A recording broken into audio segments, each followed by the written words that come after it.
Well, welcome everybody. This ABC17news.com live stream here talking about what ABC 17 News Investigates is up to tonight. We have Megan Drake is here helping us out with this as well. So this is something a little new that we're trying here with our special reports. You've probably seen the commercials going. You've seen the Facebook posts as well. We are also live on Facebook. You might see the phone here. So taking questions through that, through YouTube, however you want to get them. We'll be talking about, in particular here, Columbia Square Townhomes. This is a story that we've been working on, or that I've been working on now really for a year now, Megan, various different aspects of it and just some of the latest things that I found there. Yeah, Lucas, I see you working on this story and working on this weekly, every week. I feel like you're always coming up with new developments in this story. But to get started, can you give everybody a little bit of background about what the issue is at Columbia Square Townhomes? Sure, right. So why Columbia Square Townhomes in particular with this? So many of you might remember, especially in Columbia, December of 2022, there was a fire that killed two children, Tanaya Pate, Janisha Washington, there. It was early in the morning in December. They were, from what we know, part of a sleepover. There was like 11 people in the unit at the time. Lots of different kids, an adult there supervising. A fire that we're not sure how it started, at least the fire department has said it's undetermined how it started, but two little kids died in that fire.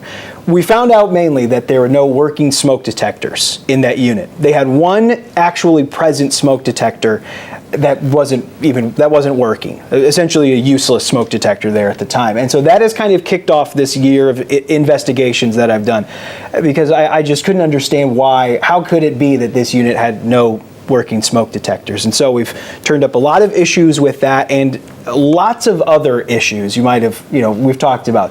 Roaches. Roach is a big problem over there. People dealing with pests a lot. Mold. Moldy appliances, moldy walls, or just a lot of mold that they're dealing with as well. And now, kind of what the focus of tonight is going to be on is how did it all get to this spot? Like, how did it get to this situation?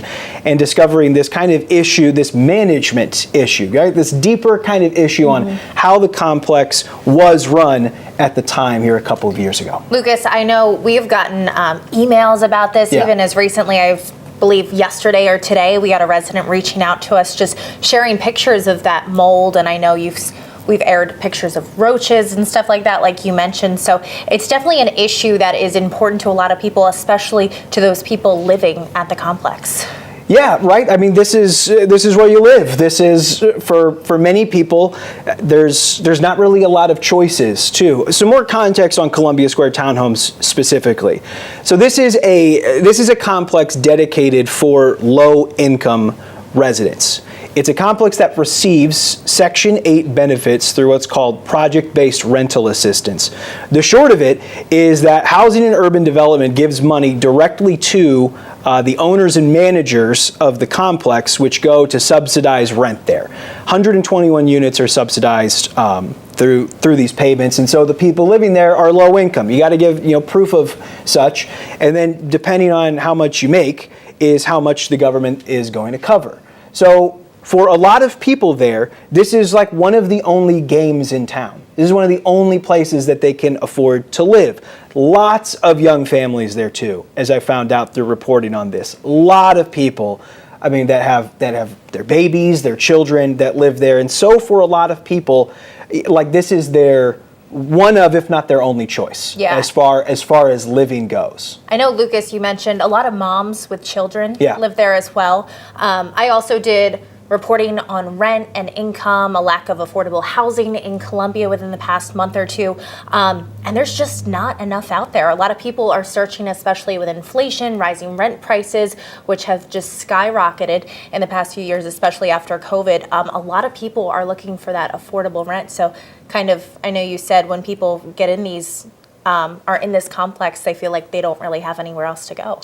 Right, and because of that, that's why these inspections are supposed to take place to make sure that they're safe and sanitary, which is, as I found out, that's the legal bar that HUD is looking for with these.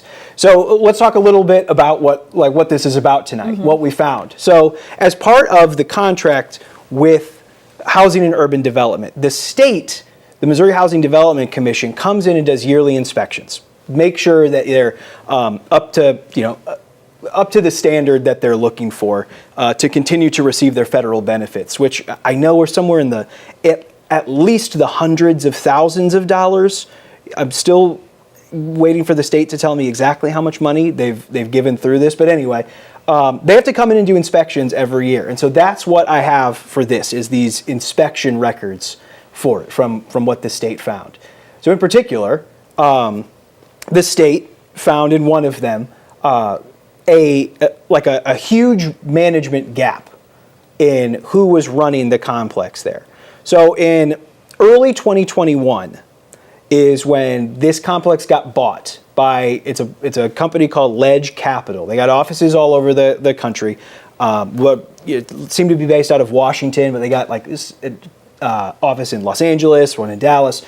In any case, they bought this in about late 2020, early 2021. And the state inspectors said that when they took over, they wanted a new management company to come in and run the day-to-day. A management company for rental, they just do day-to-day. That's like your leasing manager, your maintenance staff, that's all through the management company. They were not able to hire the company that they wanted. And so came back to another one about halfway through 2021. Well, by that time, according to this, they had no maintenance staff for 6 months.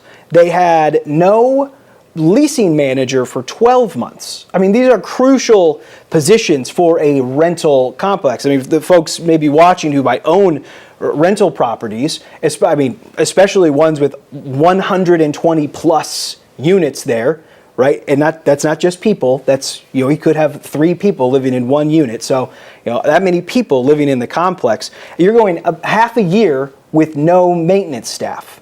Think of all the work that needs to be done. I mean, people that want stuff taken care of, right? Whether like light bulbs, your dishwasher, smoke detectors. I was just going to say that smoke detectors, very important things that especially is something that needs to be worked on ASAP as soon as it happens. In Missouri, I just want to remind you, if you have any questions for Lucas whatsoever, please comment under the YouTube page under this video, and I'll be actually asking him the questions for you. So please, if you've got any questions at all on this subject, let us know. Lucas is happy to answer it. Yeah, absolutely. As reporters, you spend a lot of time looking into these things, so you have a lot to talk about. So please feel free, and maybe not only Columbia Square, but really anything with just how rental properties work in the city, things like that. I've done a lot of looking into that and learned many things about just kind of how it works in Columbia, and to some extent. So please feel free to ask any questions that you need. So Lucas, going back to that maintenance, you said for 6 months they didn't have a maintenance? Yeah, according to the inspection. Yes, according to the inspection record, it said they did not have maintenance staff for 6 months. Yeah. And then rental stuff. So where are they kind of now? Right. So this was, that was in 2021, right? It's been like 2.5 years since that time. Well, obviously since then, there was the fire in December of 2022 that we were talking about. But since then, they have had to go back with the city of Columbia and get what's called their certificate of compliance. This is what I reported on in November. They actually, when those new owners, Ledge Capital, took over, they had not gone through the right process to get that certificate of compliance. So now they are, as we speak, in the midst of that right now. January 9th, so I'm just pretty recently here, January 9th, the city went in and did an inspection, full-on city inspection, every one of the units there. And as you might imagine, found lots of problems. About 40% of the units there had some sort of smoke detector issue. Something as simple as, I could look through these, one had one missing battery. Okay. Pretty easy fix right but there. But still doesn't necessarily work. Doesn't necessarily work. Yeah, that one missing battery could be very key if there's a absolutely, fire. And two even, completely missing, like smoke detectors, not even present at all throughout the unit. So missing smoke detectors. Of course, you talk to enough people about this, sometimes they get taken down by people living there for whatever reason, either it's a constant chirp that they're going through. For whatever reason, somebody might take it, might remove it themselves. And that's that, and maybe it gets left there. So I know I've heard from a lot of people that the smoke detectors there just don't work. The newly installed ones will still chirp. So I know they looked at this electrical issue. There's a lot of them about the smoke detectors. The inspectors noted smoke detectors like not communicating with each other, meaning one would go off and it wouldn't set off another one. Okay. So something that's what they're going through right now, and they need to get re-inspected in March to make sure that it's all looking good there right now. So what happens, say they do the re-inspection and there's not much improvement? Do you know what happens then? Well, you've got to keep going until the city says you're good. Okay. So then we'll do another re-inspection. So where the city says once all of the problems have been alleviated that they're seeing, at that point then you get your rental license. So, I mean, what happens if you don't have it and you keep operating? Yeah. So, I mean, that's a crime under the city code. That's, that the city ordinance says you have to have one to do it. At that point, you might get referred to the municipal prosecutor for this.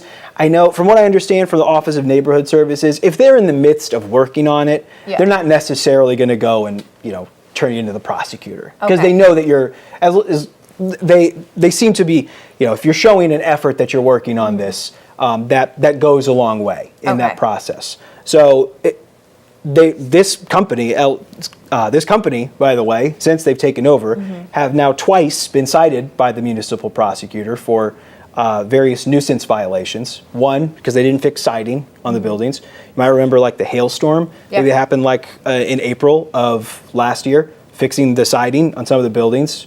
Never got around to completing it. So they had just a bunch of units with exposed siding there. So they got in trouble, or at least they've been referred to the prosecutor and had charges filed against them for that. And then another nuisance violation just a myriad of unfixed problems. I mean, tenants, Megan, have been asking for a while. This should be no secret, I'm sure, to the folks at Columbia Square. They ask and ask just to get something fixed at the unit. Yeah. And see, from what they're saying, it's taking them a very long time to fix. Yeah. Not only that, I will bring up, we talk about this management issue here. A lot of folks will just ask, well, can't you move me to another unit within the complex? Because you have some vacant units in there. So look, this one is moldy or the door's broken on this. Can I go somewhere else here? You just move me to another unit, same style, same money.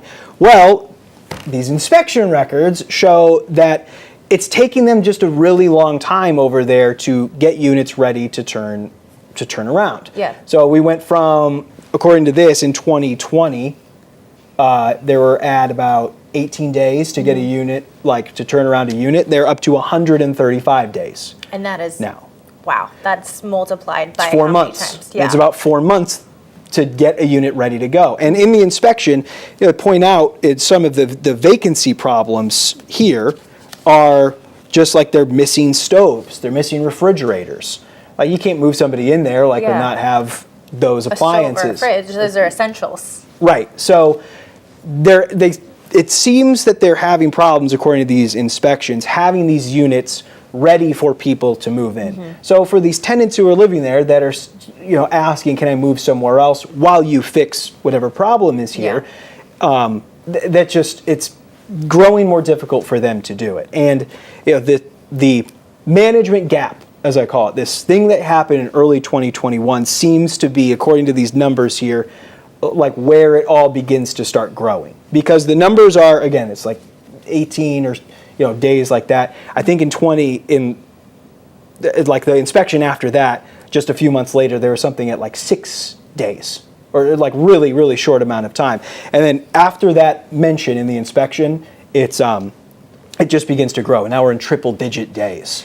And speaking of that, Lucas, I know we were talking probably a half hour ago.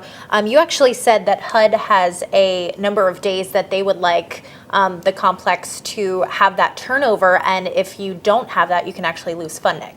Right. So the inspections say they don't want them any vacant for 90 days. Now, HUD, their rule is if they're vacant for longer than 60 days, you as the complex owner only get like a certain percentage. I think it's like 80%. You're only getting 80% of the monthly payments for that unit. right? If nobody is living in the unit that you're getting a federal subsidy for, what should we keep paying it? So if it's any longer than that, you start getting less money on the monthly rent for it. You can get some extensions from HUD, something, this was so badly damaged, I need more time to do a rehab of it. So they can give you some extensions under some circumstances.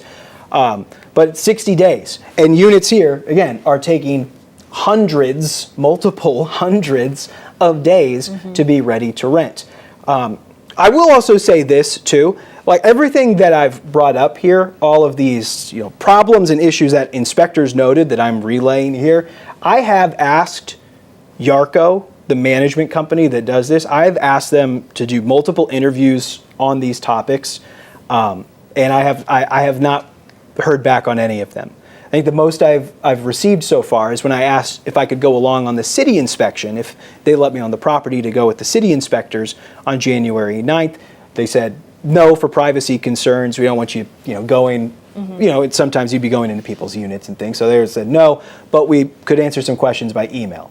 I did ask then to do an interview, brought up all these issues as part of it, have not heard anything about that. So I have tried to ask the owners and managers here, what's going on, right? Like what's happening? What can we try to tell some of the tenants, again, low income people who don't really have a ton of other options on a place to live, just what can be done here. So I have put the ask out there, still waiting. Maybe after this they'll send an email. And I would say, Lucas, we're continuing for any of you just tuning in right now. We're streaming on our YouTube page. If you have any questions for Lucas, he's been covering this. Lucas, how long? The past year? Past year, yeah, since the fire. So he's very well versed, has been digging into these details, have been talking to residents of that complex. If you have any questions, feel free to pop it in the YouTube comments, and then I can relay that question to Lucas. Yeah, again, anything, whether it's Columbia Square Townhomes or just rental properties. I hear from people a lot about rental properties. They'll see this and they'll say, well, what about my apartment? I've got problems here on my apartment. So, if you have any questions regarding that, I could certainly be happy to hear them out, answer those questions too for it. There was one thing, this happens a couple times. I get people that live out in the county. I was just about to bring that one up. Okay, so there you go. Yeah. So we were saying, we were talking probably earlier tonight in between shows, and you said you get people who come to you about city complexes, apartment complex, but also the county. And you said if you live in the county under a rental, if you're renting an apartment, it's a little bit different on the oversight for that.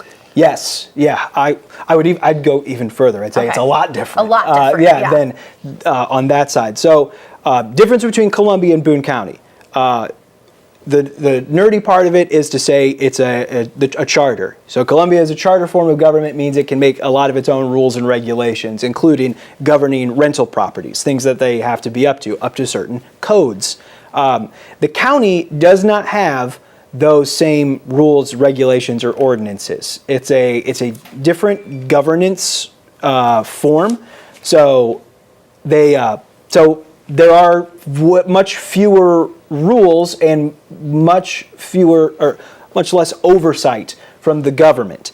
So if you're a renter in the county, you're upset about maybe your living conditions. You got some problems here and problems there. You don't have as many options to go to as somebody renting in the city does. There's no government organization or department that handles a lot of those complaints. Obviously, the city county health department will step in some circumstances and what's called public nuisances, but that's a much higher bar than a lot of renter complaints that you might have. That the city can step in and have some sort of enforcement on. So, for a lot of people in the county, one person would say so I'm out of luck. And I don't know that you're totally out of luck, but you certainly don't. There's not a go-to county department that you can file some sort of complaints with. Of course, county commissioners are always there that you can bring it up to. But yeah, county renters, there's just fewer rules in place that govern that versus the city of Columbia. And kind of, Lucas, one last kind of recap to what you're covering tonight. It airs at 10 p.m. If viewers tune in, what can they expect to see? Sure. So you can expect to see my latest in this investigation into Columbia Square Townhomes. It is a complex in West Columbia meant for low-income residents that receives hundreds of thousands of dollars in federal subsidies, money from the government to help cover rent for low-income residents there. Well, these latest inspections that I found from the state, as part of that federal contract, have shown what appears to be a pretty big management gap in the people running Columbia Square Townhomes when its new owners took over a few years ago. And from that moment, there seems to be a growing list of problems for the maintenance staff there to fix, and also taking a much longer time to make these places safe and ready for more people to live in. So definitely an interesting piece. This is one I'm always, I feel like, asking you questions on. It's very interesting to see kind of what's being done, what the development is, and I'll, of course, be sure to tune in. All right, I'll be yes. here. Yeah, thank you. And, thank you also for tuning in. For those of you that stopped in to tune in, this is the first that we've really done of something like this, doing this live stream. Certainly happy to take any questions that you might have on this, on the information behind it, the reporting done on it. So, of course, on social media, you can always message me there. Hopefully my email is there as well. But I mean, just send one over. Anything you think I should know, either about this or really anything. Yeah, I'm open there. I'm in Missouri. Thanks so much for joining.